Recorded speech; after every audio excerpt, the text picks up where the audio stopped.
Perkenalkan, nama saya Siti Sadariani dari jurusan Geografi. Di sini saya ingin menjelaskan mengenai ilmu ukur tanah untuk memenuhi tugas pemetaan kadastral. Ukur tanah merupakan bagian dari seni pengukuran secara luas, yaitu penentuan posisi relatif pada di atas atau di bawah permukaan bumi. Pengukuran tanah atau surveying merupakan pengukuran didefinisikan sebagai seni penentuan posisi relatif pada di atas atau di bawah permukaan bumi, berkenaan dengan pengukuran jarak-jarak, sudut-sudut, arah-arah baik vertikal maupun horizontal. Seseorang yang melakukan pekerjaan pengukuran ini dinamakan surveyor. Tujuan pengukuran antara lain menghasilkan ukuran-ukuran dan kontur permukaan tanah.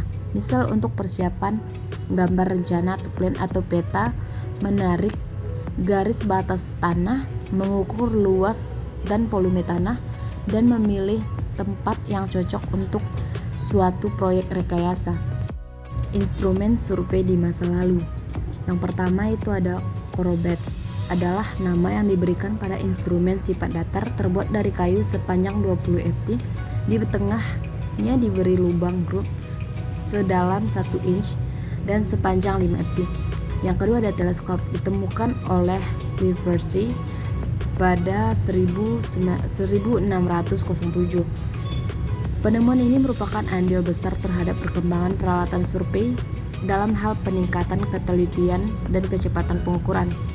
Yang ketiga, pada tahun 1631, Pierre Vernier, orang Prancis, mempublikasikan penemuan instrumen yang dinamakan Vernier, yang sekarang digunakan sebagai alat pembagian skala yang akurat. Yang keempat, sebelum teleskop digunakan untuk pengukuran sudut, orang banyak menggunakan fifth sight sebagai garis bidik yang banyak digunakan pada survei tambang dan survei tanah. Instrumen tersebut dinamakan circumferentor. Yang kelima ada transit atau theodolit, adalah instrumen yang digunakan untuk mengukur sudut-sudut horizontal dan vertikal. Klasifikasi survei. Pengklasifikasian survei tidak bersifat mutlak. Mungkin ada perbedaan objek dan prosedur yang saling tumpang tindih. Secara garis besar, survei dibedakan berdasarkan, yaitu survei atas dasar akurasi. Di antaranya terdapat survei planimetris. Yang kedua, survei atas dasar metode penentuan posisi.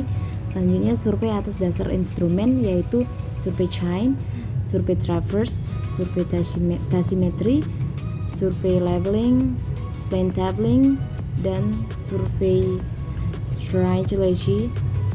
Yang selanjutnya, survei atas dasar tujuan meliputi survei rekayasa, survei pertahanan, survei geologi, survei geografi, survei tambang, survei arkeologi, dan survei road. Yang kelima yaitu survei atas dasar tempat. Kompetensi surveyor. Kompetensi surveyor adalah kemampuan minimal surveyor yang wajib dimiliki agar dapat bekerja dengan baik dan profesional, meliputi pengetahuan akademik, keterampilan teknis, dan karakternya. Surveyor harus bisa memutuskan sesuatu dengan tepat dan rasional. Dia harus memiliki kendali emosi, cepat tanggap terhadap rekan-rekan kerjanya, membantu anak buahnya, dan memperhatikan keperluan kerja rekan-rekannya itu. Hal penting lain yang harus dimiliki oleh seorang surveyor adalah kemampuan bertahan kerja di bawah tekanan alam dan kelelahan fisik. Keselamatan kerja dan alat-alat survei juga merupakan hal yang harus diperhatikan. Praktik pengukuran dan catatan lapangan. Supaya bermanfaat, catatan lapangan harus terbaca. Untuk itu tidak hanya kejelasan penulisannya, tetapi juga bentuk hurufnya. Beberapa hal yang perlu diperhatikan dalam pencatatan lapangan adalah dilarang melakukan penghapusan jika ada kesalahan, cukup dicoret dengan satu garis. Kemudian data yang benar dituliskan di atas data aslinya. Penghapusan akan mengurangi keabsahan data ukuran. Selanjutnya, gunakan singkatan atau simbol supaya ringkas, tetapi pastikan petugas kantor mengerti maksudnya.